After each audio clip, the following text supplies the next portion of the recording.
ہارون صاحب، آپ کا تاریخ کا بہت مطالعہ ہے، آپ بتائیے کہ جو سراج الدولہ آپ کا تو بلکہ ان واقعات کا تو مطالعہ آپ کا زیادہ ہے. گزارش یہ ہے کہ نہ ہم اس واقعے کو ہمارے مورخ ٹھیک طرح سے بیان کرتے ہیں، نہ مغرب کو مورخوں سے ٹھیک طرح سے بیان کرتے ہیں. سچائی کہیں بیچ میں ہے. وہ چونکہ مطلب ایک انگریزوں کے خلاف رد عمل تھا، تو علامہ نے بھی اس پہ جس طرح بات کی اور لوگوں نے بھی جس طرح بات کی، انڈیا کو لوٹا جا رہا تھا، تباہ کیا جا رہا تھا. انڈین کمزور تھے تو وہ آ گئے نا یہاں. سارا معاشرہ باہم متصادم تھا. چور چکے، سکھ مرہٹے، شاہ و گدا سب کہاں ہیں؟ یہ وہی زمانہ ہے، میر کا ہی زمانہ ہے. چین سے ہیں کو جو کچھ نہیں رکھتے، فقر ہی کی دولت ہے یہاں. تو اس میں یہ ٹھیک ہے کہ فوج زیادہ تھی، توپیں بھی زیادہ تھیں. یعنی سراج الدولہ کے پاس بہت ایک ایک توپ کو 20 بیل، سفید بیل کھینچ رہے تھے، جو خاص طور پہ بہار میں جن کی پرورش کی جاتی تھی.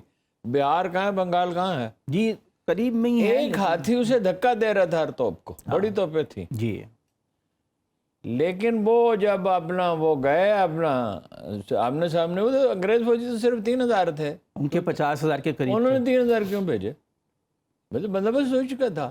سازش ہو چکی. بندوبست یہ تھا، سازش کے بھی ان کو تنخواہیں ملتی نہیں تھی وقت پہ. 6 مہینے سے تنخواہ نہیں ملی تھی. ہاں تو پھر کیا ہونا تھا؟ کمانڈر کو ہندو سیٹھوں نے پیسے دیے. جی میر جعفر کو تنخواہیں ہم دے دیں گے. میر جعفر جو ہے وہ تو ظاہر ہے یہ چاہتا ہی تھا کہ بھائی مجھے حکومت مل جائے. بعد میں وہ جتنا ذلیل و خوار ہوا، جس کی کوئی حد نہیں ہے، یعنی اس کو ہٹا دیا کہ اس کی زندگی میں اس کے بیٹے کو بنایا گیا، اسے ہٹایا گیا. تو یہ اب جو حکمرانی جو ہے کس طرح، یہ اس میں سبق ایک ہے دیکھنا. یہ ہوتا ہے جب ہم اقبال کو پڑھتے ہیں، یہ شیکسپیئر کو پڑھتے ہیں، یا وہ جو لیٹن امریکہ جس کا نام میں ہمیشہ بھول جاتا ہوں، الکیمسٹ والا، پالو کویلو. ہاں جی، وہ یہ ان لوگوں جب ہم پڑھتے ہیں بڑے رائٹرز کو، آئنسٹائن کو پڑھتے ہیں، میں آئنسٹائن کو اتنا بھی بڑا فلاسفر سمجھتا ہوں جتنا بڑا وہ سائنسدان ہے. تو دیکھنا یہ چاہیے کہ اس کہانی پہ نہیں جانے کی، تفصیل میں نہیں جانی چاہیے کہ وزڈم کیا، اس سے سبق کیا ہے اس میں.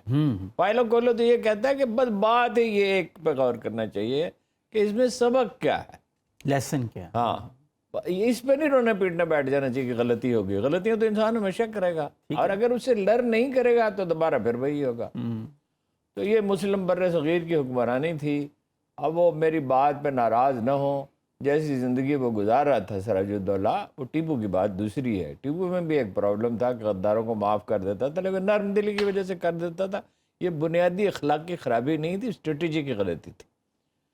تو سراج الدولہ تو جس طرح کی زندگی گزار رہا تھا، اور اگر کسی فوج کو 6 مہینے تنخواہ نہیں ملی، بہت دیکھیں نا، بابر بھی ہر وقت تنخواہ نہیں دے سکتا تھا. لیکن بابر پھر جب برف پڑی تو انہوں نے کہا کہ غار میں جگہ ہے 22-30 آدمیوں کے لیے، ساری فوج کے لیے نہیں. اس نے کہا یہ نہیں ہو سکتا. ایک ایک انچ برف کاٹ کے ان کے ساتھ. حکمرانوں کو معاشرے کا حصہ ہونے چاہیے، جیسے ہمارے اعتماد کا رشتہ ہے. ہمارے ہاں جو ہے کہ آپ کیوں مجھے ڈیٹیل کرنا چاہتے؟ تو اس میں سراج الدولہ کی اپنی بڑی غلطی ہے. اور وہ ٹھیک ہے کہ بعد میں اس کو، اچھا وہ اس کو کہتے تھے اپنا غدار حویلی، جو اس کا مکان تھا نا جو باقی رہ گیا تھا میر جعفر کا، جہاں اس نے سازش کی تھی. آج کا دن تھا، یہی وقت تھا. اور وہ کچھ دن پہلے فوج لڑی نہیں. ہسٹری کو فوج کو تو بدلے جب طے پا گیا تھا کہ تمہیں تنخواہ ملے گی، تو تنخواہ کے بغیر کون سی فوج ہوتی ہے؟ وہ کچھ دن پہلے ہی ٹیپو سلطان کا دن گزرا. دیکھیں یہ دونوں واقعات برسات میں ہوئے. برسات جلدی شروع ہو جاتی ہے، اپریل میں شروع ہوتی. ہاں جی ٹھیک ہے نا. جی تو وہ میں پڑھ رہا تھا ایک جگہ پہ. آج کل تو سوشل میڈیا پہ بہت سی چیزیں آتی ہیں، چونکہ وہ اس سے آمدن بڑی ہوتی ہے.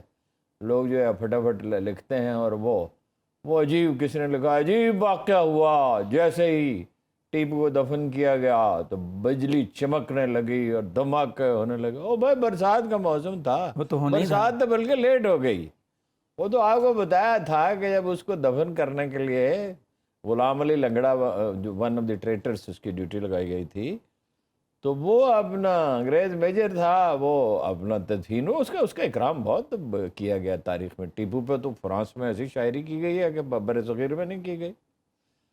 تو اندھیرا چھا گیا، بادل، کالے بادل آ گئے، بجلی چمکی، میسور میں تو اس نے دیکھا کہ غلام علی لنگڑا کے چہرے پہ آنسو بہ رہے ہیں۔